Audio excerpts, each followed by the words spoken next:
प्रिय विद्यार्थियों, जय श्री राम। आप सभी का एक बार फिर से हार्दिक स्वागत है।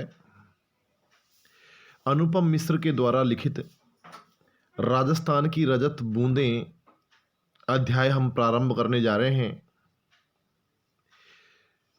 जहाँ तक अध्याय के शीर्षक की बात है, राजस्थान की रजत बूंदें,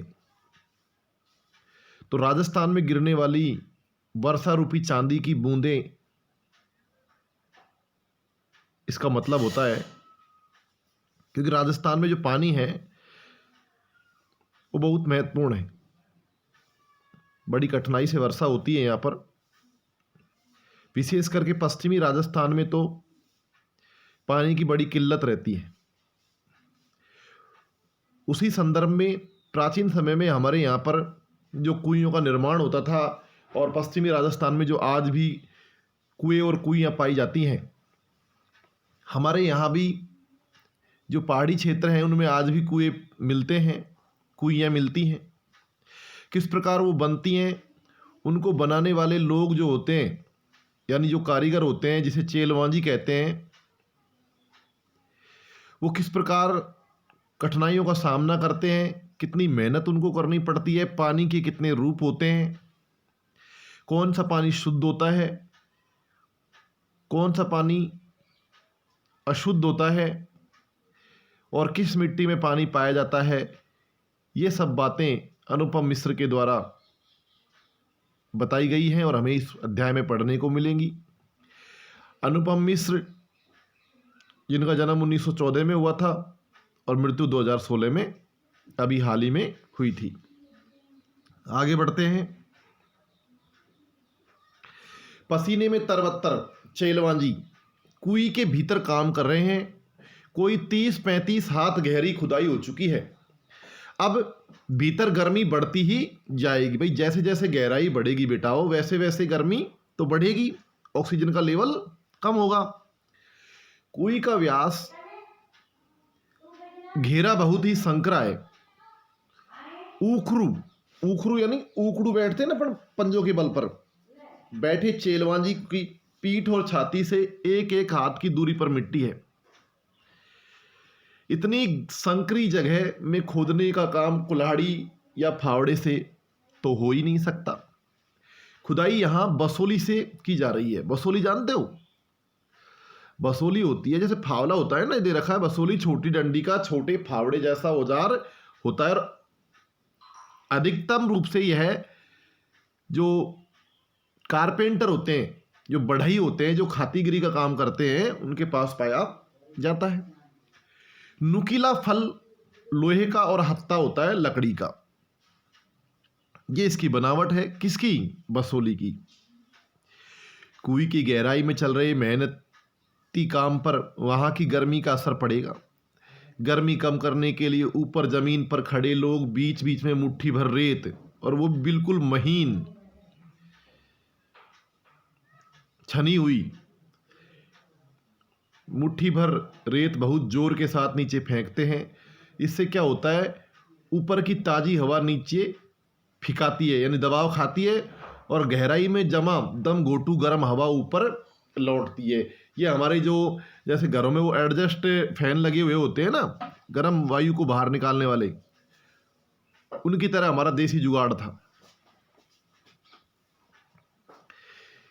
इतने ऊपर से फेंकी जा रही रेत के कण नीचे काम कर रहे चेलवांजी के सिर पर लग सकते हैं, इसलिए वे अपने सिर पर कांसे, पीतल या अन्य किसी धातु का एक बर्तन टोप की तरह पहने हुए होते हैं।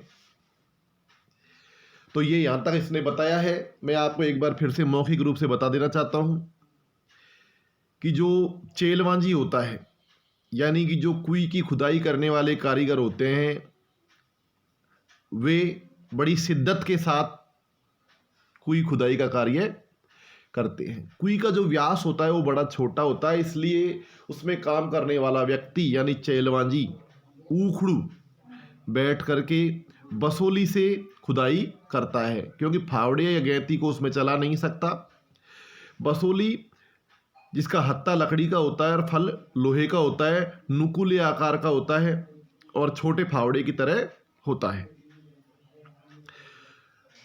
अब चूंकि 30-35 हाथ की गहराई पर जब वो जाएगा तो गर्मी लगेगी, इसलिए वहाँ ऊपर खड़े हुए लोग क्या करते हैं, मुट्ठी भर रेत को बड़ी जोर से नीचे की तरफ फेंकते हैं, जिससे कि गर्म वायु जो नीचे की होती है वो बाहर निकल जाए और ऊपर से ऑक्सीजन नीचे पहुंच जाए।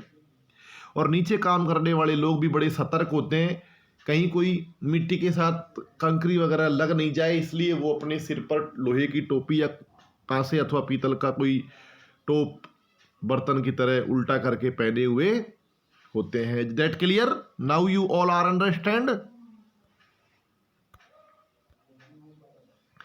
आगे बढ़ते हैं। नीचे थोड़ी खुदाई हो जाने के बाद चेलवांजी के पंजों के आसपास मलबा जमा हो गया है। ऊपर रस्सी से एक छोटा सा डोल या बाल्टी उतारी जाती है और मिट्टी उसमें भर दी जाती है। पूरी सावधानी के साथ ऊपर खींचते समय भी बाल्टी में से कुछ रेत, कंकड़, पत्थर नीचे गिर सकते हैं, तो उससे बचने के लिए टोप जो होता है वो भी चेलवांजी के सिर को बचाने का कार्य करता है। चेलवांजी यानी चेजारो, चेलवांजी या को चेजारो भी कहते हैं, और ये क्या करते हैं, कुएं की खुदाई और एक विशेष तरह की चिनाई करने वाले दक्षतम लोग होते हैं। पहले, आज तो ट्यूबवेल का पानी हो गया है, बोरिंग का पानी हो गया है, पहले जब खुदाई की जाती थी और जो कुएं खोदने वाले होते थे उन लोगों की बड़ी इज्जत हुआ करती थी, क्योंकि ऐसे जो लोग थे वो गिने चुने ही हुआ करते थे। यह काम चेजा कहलाता है, यानी कुएं खुदाई का काम करने वाले जो लोग होते हैं उनको चेजारो कहते हैं या चेलवांजी कहते हैं, और उनके इस काम को चेजा कहा जाता है। चेजा, ध्यान रखना, मैं कक्षा में पूछूंगा। चेजारो जिस कुएं को बना रहे हैं वह भी कोई साधारण ढांचा नहीं है। कुएं यानी बहुत ही छोटा सा कुआं।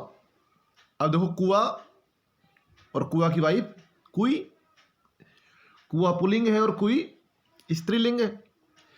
यह भी व्यास में छोटी होती है।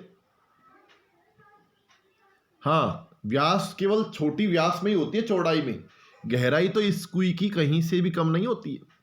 राजस्थान में अलग अलग स्थानों पर एक विशेष कारण से कुइयों की गहराई कुछ कम और ज्यादा हो सकती है।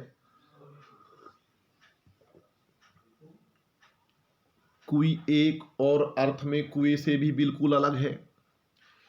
कुआं भूजल से ठीक वैसे ही नहीं जुड़ता। ये क्या लिख रखा है?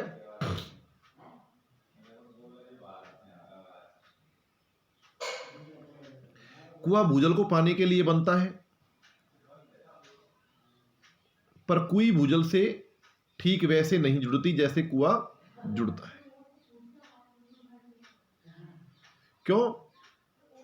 ये कुएं को तो कहीं भी लोग खोद सकते हैं, लेकिन कुएं एक विशेष स्थान पर ही खोदी जाती है। कुएं वर्षा के जल को बड़े विचित्र ढंग से समेटती है, तब भी जब वर्षा ही नहीं होती। यानी कुएं में न तो सतह पर बहने वाला पानी है और न भूजल है। ध्यान से सुनना, कुएं में तो भूजल का पानी आता है, लेकिन कुएं में न तो भूजल का होता है न ही सतह पर बहने वाला पानी होता है। ये तो नेति नेति जैसा कुछ पेचीदा मामला है। यानी ये तो कुछ नया है, कुछ अच्छा है, कुछ अलग है। तो यहां भी इस अध्याय में, इस पैराग्राफ में उसने ये बताने का प्रयास किया कि कुएं खोदने का काम करने वाले जो होते हैं वो चेलवांजी होते हैं, और कुएं खुदाई का कार्य जो है वो चेजा कहलाता है। और इसमें कुछ दक्षतम लोग जो हैं वो इस कार्य को कर सकते हैं, उनकी बड़ी भारी इज्जत होती है। कुएं जो है वो किसी भी स्थिति में कुएं से गहराई में कम नहीं होती। हाँ, उसका व्यास जो है वो थोड़ा छोटा होता है, और कुएं में जो भूजल होता है वो कुएं की भांति नहीं होता, और इसका जो ना ही इसमें सतह पर बहने वाला पानी मिलता है। ये तो अलग ही तरीके से खोदी जाती है, अलग ही पानी इसमें मिलता है। मरुभूमि में रेत का विस्तार और गहराई अथाह है। यहां वर्षा अधिक मात्रा में भी हो तो उसे भूमि में समा देने समझ आने में देर नहीं लगती। पर कहीं कहीं मरुभूमि में रेत की सतह के नीचे प्राय 10-15 हाथ से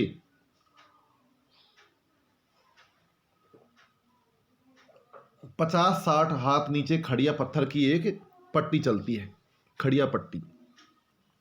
यह पट्टी जहां भी है काफी लंबी चौड़ी है, पर रेत के नीचे दबी रहने के कारण ऊपर से दिखती ही नहीं है। ऐसे क्षेत्रों में बड़े कुएं खोदते समय मिट्टी में हो रहे परिवर्तनों से खड़िया पट्टी का पता चल जाता है। बड़े कुओं में पानी तो 150-200 हाथ पर निकल ही आता है,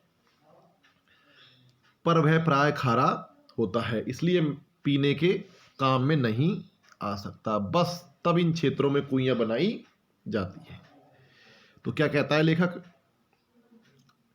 कि जो रेतीले स्थान होते हैं वहां पर खड़िया पत्थर की एक पट्टी लंबी जमीन के नीचे चलती है। कुई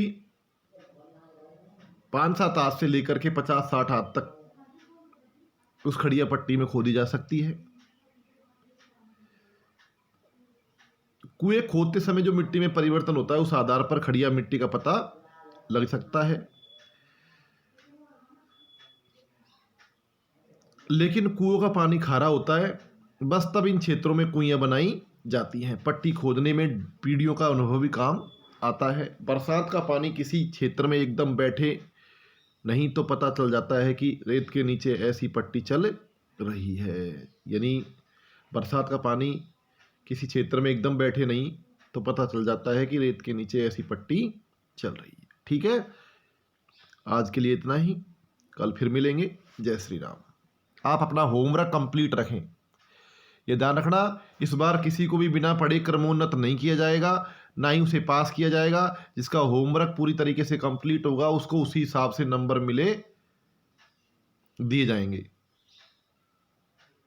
ठीक है ना, उसी हिसाब से उसकी परसेंटेज बनेगी। इसलिए आप विशेष ध्यान रखें अपना, विशेषकर हिंदी सब्जेक्ट का होमवर्क जो है वो बिल्कुल साफ साफ करें, अशुद्धियों का पूरा ध्यान रखें। ठीक है ना, और अनुस्वर जो है उसको भी लगाने का काम करते चलें। अनुस्वर की गड़बड़ नहीं होनी चाहिए।